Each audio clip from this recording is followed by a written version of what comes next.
Which jobs are physically the hardest? I look forward to your responses to this question. Write what you think, enjoy watching.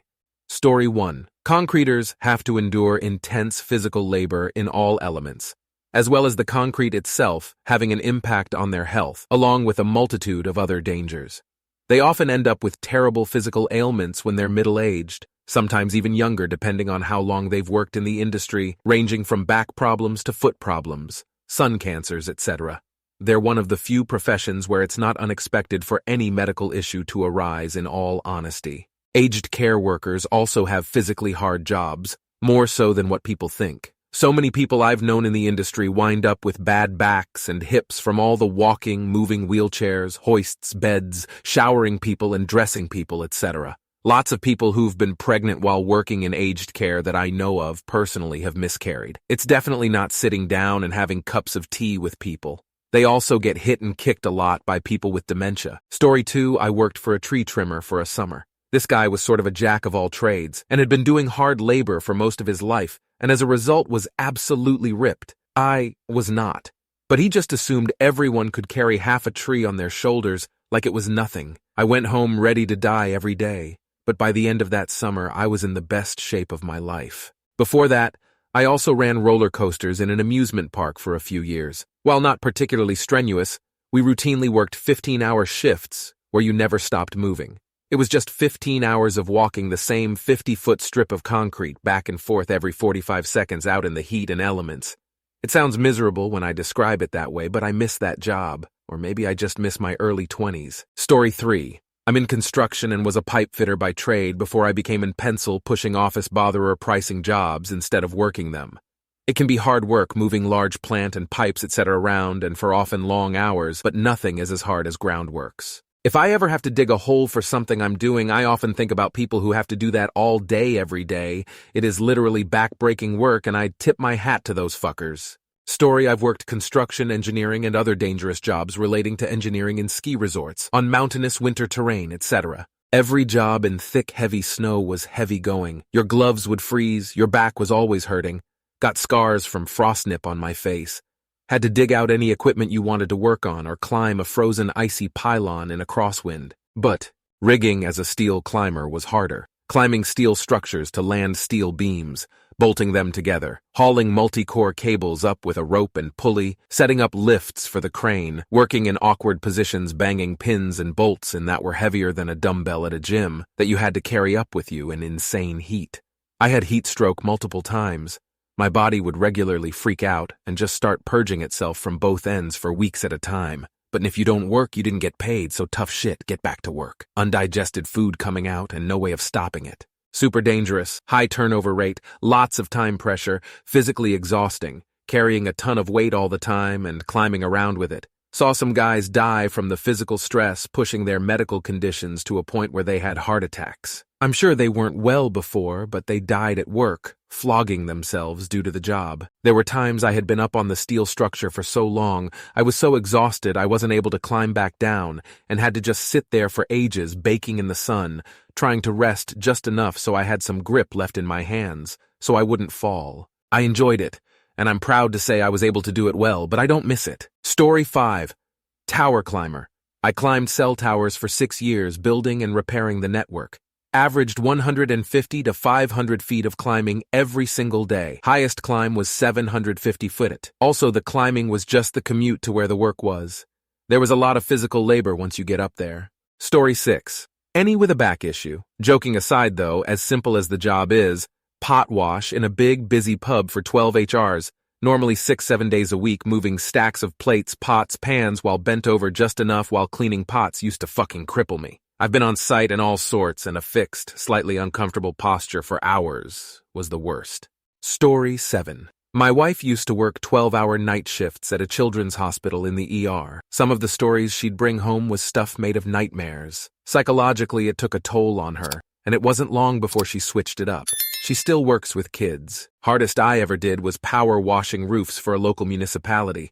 College summer job, stuck on a beam lift 12 hours a day, in 100-degree heat. Can't look at a power washer the same way. Story 8. In my experience order selecting, you're measured by the second in terms of productivity, and some of the boxes are very heavy. What makes it the hardest is There's no downtime. Every single second you spend not picking is counting against you, and they give you less time for the orders as time goes on. 8 hours of order selecting is a lot harder than any 16-hour shift I have done anything else. For such a physical job, it also has the shortest fucking breaks possible, which is what makes it unbearable for many. Story 9. I've had indoor cushy jobs like avionics, but have done construction. Laborer, concrete, paving, elevator construction, welding, roofing, etc. Logging, though, especially limbing and dragging limbs and tossing them on the fire in the woods, was by far the job that got me in the best shape of my life. If I tried it now, I would call an ambulance before the shift, so they would have a chance with the bleeding or heart attack that is about to happen. Story 10. I'd say programming software, if you consider the brain to be a physical thing.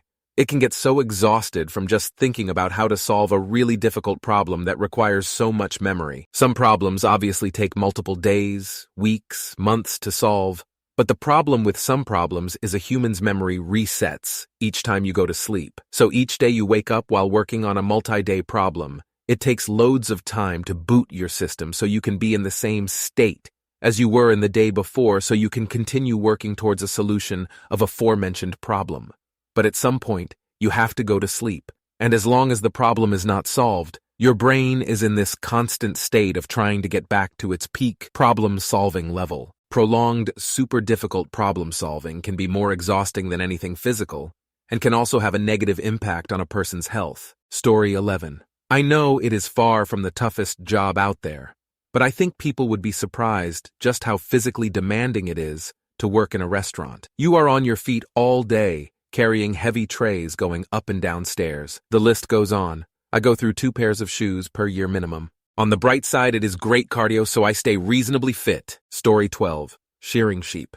Have cousins who have been shearing their entire adult lives. 4x 2-hour stints each day, wrestling and dragging them from pen to on deck, flipping them over and pinning their legs with your free arm and legs to hold them in a controlled way, so they are immobile and unable to lash out and kick you in the face or anywhere else vital as you hover over them and clip the fleece satisfactorily and without harming the animal too much. A scrappy or bloody fleece is worth less, and as the wool classer sorts the scrap parts of a fleece out, less and less goes into the quality bales if you can't shear cleanly. Plus, you don't get asked back if you do a shit job or your numbers are low. Read somewhere that it's estimated that a gun shearer can burn up in the range of 5,500 calories a day. Fucks your back, hips, and more, etc. if you're sufficiently good to last long enough to start wearing your joints out.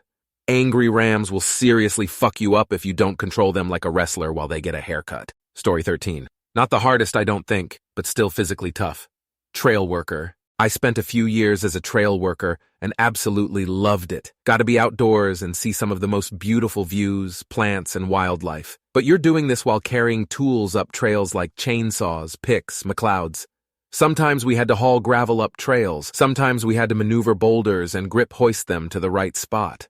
It takes its toll. People who worked in trails for a long time usually had persistent injuries, but it was worth it for the few years I did. Story 14. Deep tissue sports massage therapist is pretty taxing. Only 10% of massage therapists in my region will do it because of the toll it takes. There's knots that really only come out if you are actively tractioning someone's arm with one of yours. So you basically have to crush a slippery frozen plum between your thumb and their shoulder blade while pulling their buff-ass powerlifting arm to the wall with your other hand. Story 15. From personal experience, glass manufacturing plant, specifically in the furnace area, hard labor in 140+ degrees 24/7. We were supposed to rotate in 15 minutes and out 15 to rehydrate. But there was so much abuse at the plant that I remember having to do close to an hour and a half straight before I fell backwards onto the rails from heat exhaustion. When the plant manager asked why I fainted, the foreman threw me under the bus and had me fired for working in an unsafe manner, when he was the guy who told me to tough it out and be a man after an hour without water. Mind you, I'm a veteran who did 3 deployments to Afghanistan/Iraq and was more than used to high heat environments. At a certain point, your body just gives out.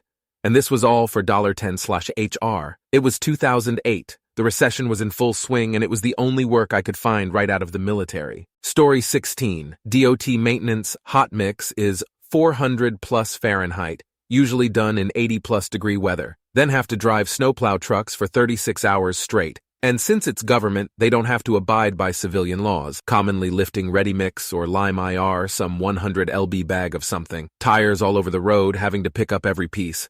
Not to mention the entire litany of objects dropped on the road, from bikes to guns to whatever you can imagine. Picking up construction cone signs, etc. Having people actively trying to hit you. Yeah, maintenance. Story 17. Construction. It destroys your body, and if it doesn't, it's because you probably got out early. You're up all day, hauling all sorts of stuff, climbing, crouching, using heavy tools in awkward positions, and just lifting a lot of heavy weights all the time.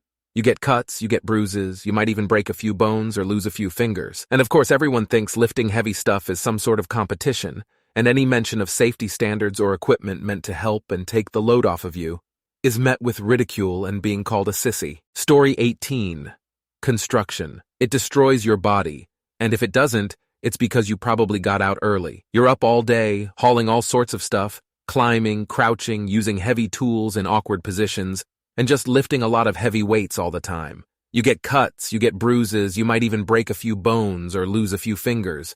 And of course, everyone thinks lifting heavy stuff is some sort of competition, and any mention of safety standards or equipment meant to help and take the load off of you is met with ridicule and being called a sissy. Story 19. I don't know about psychically, but I'm into true crime and the internet, and I've been studying the dark web lately, and I think being a victim identification specialist is probably mentally the hardest. What they are is they're law enforcement agents who watch child sexual abuse material to find clues about where the video took place to rescue the children being molested and arrest the offenders.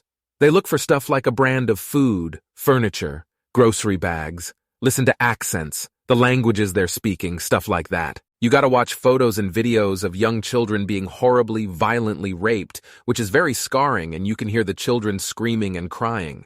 Also, when you infiltrate a CM board, you gotta pretend to be an offender and say a bunch of vile, disgusting stuff about children so they think you're one of them. Many victim IDs say they feel dirty and they need to take a shower because of how disgusting it is. Story 20. Oil field. I was on the refinery side, so I did get some butt time, but I was also at a one-man plant, so when things bad, they went real bad, every day. Summer of 2020, between COVID, turnover, and paternity, we went down to 2 operators on my plant. Me on nights, my turnover on days, got a 2-day reprieve midway through and switched. 28 days on in 30, the hottest time of year. Our outlet compressors shutting down on high engine oil temperature. Our condensate side shutting down on gunk that clogged every filter and screen across 1 4-mile of plant. I still have nightmares about the fires the pyrophoric material caused. 12-hour shifts, hour-long turnarounds per shift on day and nights, 115 F out in the plant. I'd come home black from the tar, anime, and glycerol, head to toe. Story 21. In the 70s, I worked in a genuine old-fashioned hot forge. A unit consisted of an oil-fired furnace, 10-ton drop hammer, and a trim press. I ran the heater. Everyone has 6-foot tongs. I load 20 ingots, about 20 pounds each, on the end of 6-foot tongs, into the furnace, which is firing continuously. By the tia last one is in, go back and the first is red hot. Pull it out, walk it 10 feet, and put the ingot in a tray next to the drop hammer. Return to the end of the furnace. Place new ingot and pull the next one to deliver to hammer.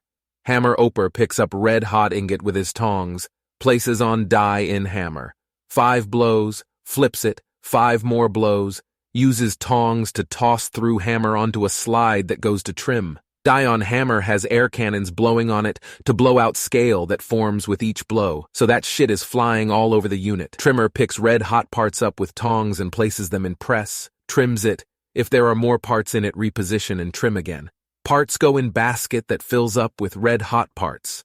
Flash goes in hopper full of red hot flash. Flannel shirts required. Heat will burn you skin through thinner material. If it hit 130 degrees in the aisle, the plant shut down. No thermometers on units. There were employees whose job it was just to go around checking if people were okay, and to spell them if they were overheated.